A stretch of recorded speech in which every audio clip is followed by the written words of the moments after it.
सुनो जी, घर का सारा अनाज खत्म हो गया है। और तो और आज मैं खाने में क्या बनाऊंगी? घर में एक पैसा नहीं है। मैं जाकर जंगल से लकड़ियां काट कर लाता हूँ और उन्हें बाजार में बेचकर जो भी पैसा मिलेगा उससे घर का राशन ले आऊंगा। क्या तुम्हारे पास इतने भी पैसे नहीं है क्या कि आज का खाना पका पाओ? अरे ऐसा तो हमारे साथ कभी नहीं हुआ। तुम तो बहुत गरीब निकले।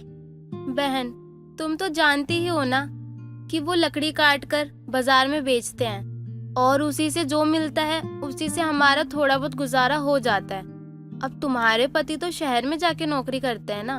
हाँ और क्या, मेरे पति तो एक अच्छी नौकरी करते हैं और मेरे लिए तोहफे में कुछ न कुछ लाते ही रहते हैं। चलो मैं जाता हूँ, इसकी तो बातें ऐसे ही होती रहेगी। संजय एक गरीब लकड़हारा था।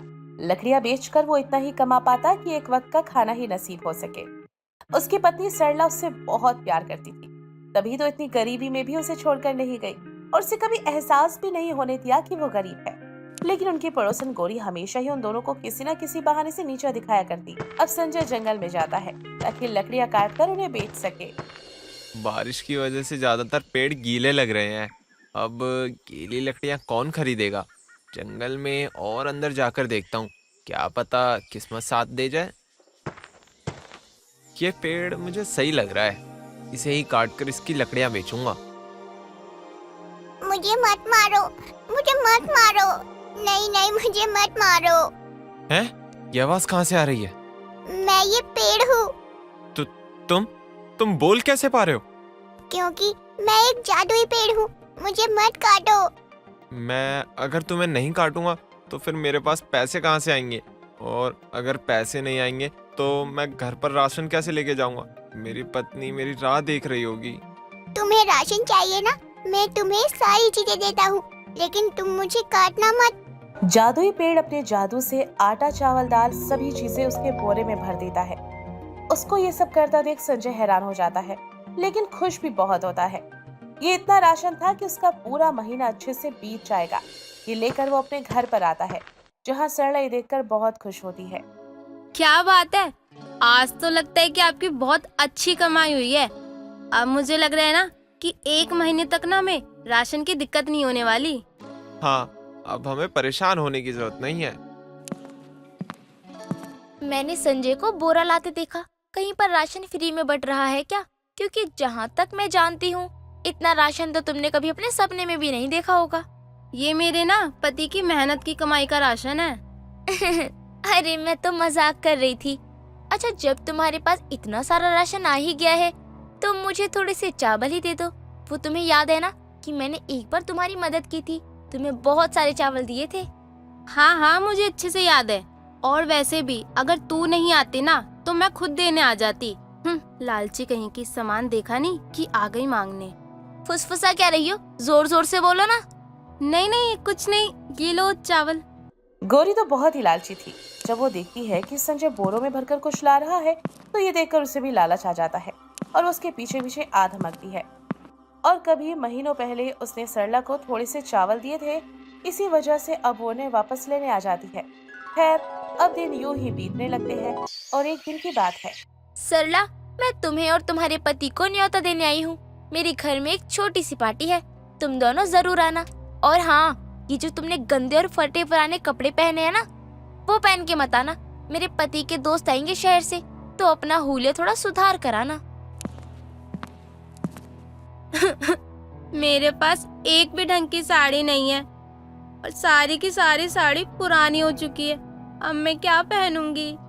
तुम चिंता मत करो, मैं करता हूँ कुछ जुगाड़।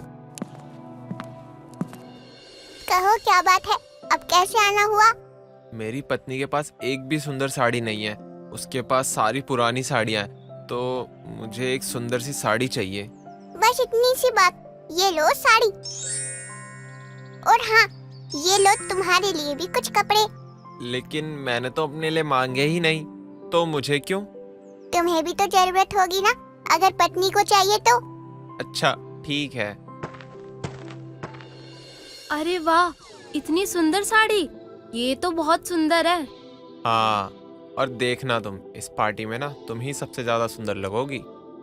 ऐसा ही होता है कि सरला वो साड़ी पहनकर जाती है गौरी के घर पे। उसके सारे मेहमान बस उसे ही देख रहे थे, सब उसी की तारीफ कर रहे थे। वो बहुत ही सुंदर लग रही थी। ये देखकर गौरी को बहुत ही जलन होती है और उसे बहुत गुस्सा भी आता है। ये क्या, ये तो नई साड़ी पहन कर आई है। मैंने तो सोचा था कि इसकी आज सभी के सामने बेइज्जती करूंगी, लेकिन इसने तो मौका ही नहीं दिया मुझे। कैसी लग रही हूँ गौरी? अब तो तुझे कोई शिकायत नहीं है ना मुझसे? अरे नहीं नहीं, मुझे क्यों शिकायत होने लगी? तुम तो सुंदर लग रही हो। तुझे तो मैं अच्छे से मजा चखाऊंगी। अब देख तू, मैं तुझे कैसे सबक सिखाती हूँ। गौरी अपने सोने के कंगन को छिपा देती है और सारा इल्जाम लगा देती है सरला पर। अरे अरे, इसी ने मेरे सोने के कंगन छिपाए होंगे। यहाँ तो यही इतनी गरीब है। बहन, तुम ये कैसी बात कर रही हो? मैं भला ऐसा क्यों करूँगी? अरे तुम्हारे पास इन चीजों की कमी है। यहाँ पे जितने भी लोग आए हैं ना, तुमसे तो अच्छे खासे अमीर है। यहाँ पे तो सिर्फ तुम ही गरीब हो, जिसके पास एक फुटी कौड़ी नहीं है, और ये काम भी तुम ही कर सकती हो। तुमने हमें क्या बेइज्जत करने के लिए यहाँ बुलाया था? देखो, मैंने तुम्हें यहाँ पे पार्टी में बुलाया था, लेकिन तुमने तुम्हारी औकात ही दिखा दी। मैं कह देती हूँ कि तुम मुझे मेरे कंगन कल शाम तक वापस दे देना, वरना तुम्हारे लिए अच्छा नहीं होगा। जितना हो सकता था गौरी उन्हें उतना ही बेइज्जत करती। दोनों ही निराश होकर अपने घर पर वापस आ जाते हैं।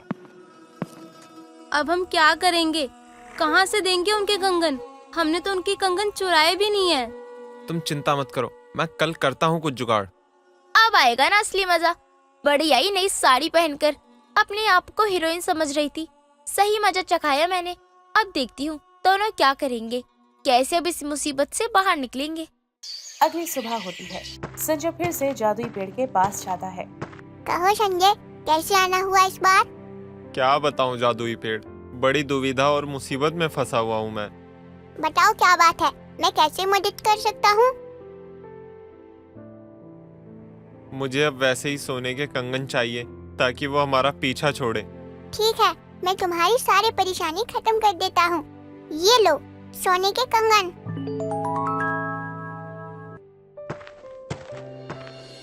सरला, चलो हमें उनके सोने के कंगन वापस देने हैं। सोने के कंगन? ये आपके पास कहाँ से आए? मैं तुम्हें सब बताऊंगा, लेकिन तुम अभी चलो, पहले उनके कंगन देकर आते हैं। ये लो अपने कंगन, और अब ना हमारा तुम्हारा रिश्ता बिल्कुल ही खत्म। वैसे तो हमने कंगन नहीं चुराए, हमारे पास ना हमारी बेगुनाही का कोई सबूत नहीं है, इसलिए ये लो तुम्हारे जैसे सेम टू सेम कंगन। और ना अब हमारे ऊपर ना चोरी का नाम मत लगाना। चल ला मेरे कंगन वापस कर, बातें मत बना। कंगन पाकर वो खुश हो जाती है, लेकिन हैरान थी क्योंकि उसने तो कंगन छिपा दिए थे। तो फिर उनके पास ये कंगन कहाँ से आए? अब उसे दाल में कुछ काला लगता है कि पहले तो संजय इतने सारे बोरे अनाज के लाता है, फिर दोनों नए कपड़े पहन कर आते हैं, और अब ये इतने महंगे कंगन। मुझे पता लगाना होगा कि आखिर माजरा क्या है। अब बताओ तुम्हें ये कंगन कहाँ से मिले जो बिल्कुल वैसे ही थे? जंगल में एक जादुई पेड़ है। मैं पहली बार जब वहाँ गया था तो मैं उसे काटने वाला था, तो पेड़ बोल पड़ा कि मैं उसे ना काटूं। तब मैंने उसे नहीं काटा, लेकिन मैंने जो मांगा उसने वो मुझे दिया। वो सबकी इच्छा पूरी करता है। अच्छा, तो ये बात है। अब तो मेरे पास सब कुछ होगा।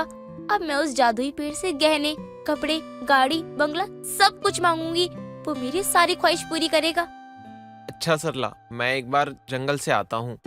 ये अच्छा मौका है, मैं इसका पीछा करती हूँ। वो संजय का पीछा करती है। संजय अपनी धुन में मग्न होकर चलता ही रहता है। वो देखता ही नहीं कि गौरी उसका पीछा कर रही है, और वो जंगल में जादुई पेड़ के पास पहुंचता है। जादुई पेड़, मैंने उसे वो कंगन लौटा दिए।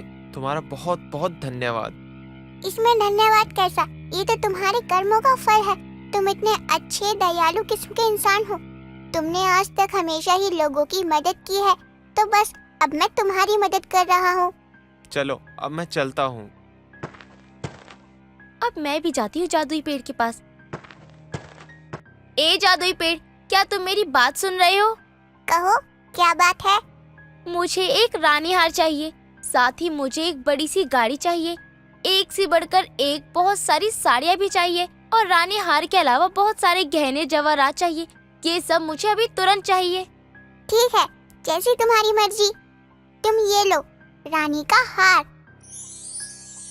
अरे वाह वाह, कितना सुंदर हार है।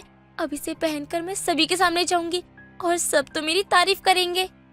गोरी वो हार पहनती है जो पहले तो बहुत ही सुंदर लगता है, लेकिन फिर बाद में वो हार एक सांप में बदल जाता है। आओ माँ, सांप! तुमने उस संजय को तो उसकी सारी मांगी चीजें दे दी, लेकिन मुझे ये सब क्यों? तुम्हें ये सब इसलिए हुआ क्योंकि तुम लालची हो। संजय ने कभी भी लालच में आकर कोई चीज नहीं मांगी, लेकिन तुमने उन्हें धोखे से चोरी के इल्जाम लगाकर उनसे कंगन मांगे, जबकि तुम्हारे कंगन तुम्हारे ही पास थे। ये तुम्हें कैसे पता? मुझे सब पता है, लेकिन फिक्र मत करो। जो कंगन संजय ने तुम्हें दिए हैं वो अभी तक राख बन चुके होंगे और तुम इस बात को कभी साबित नहीं कर पाओगी। ये तुमने अच्छा नहीं किया। अगर तुम अभी यहाँ से नहीं गई तो मैं तुम्हारा सारा घर बर्बाद कर दूंगा। और वाकई वो देखते हैं कि संजय के दिए कंगन राख बन चुके हैं। वो अपना माथा पीटती है कि ये क्या हो गया। इसके बाद वो कभी भी संजय और सरला को परेशान नहीं करती और ना ही उन दोनों ने उसे कभी कोई लालच दिखाया। वो कहते हैं ना, लालच बुरी बला है। दोस्तों, अगर आपको ये कहानी पसंद आई तो इसे लाइक करें, शेयर करें और कमेंट करके बताएं कि कहानी में आपको सबसे अच्छा क्या लगा।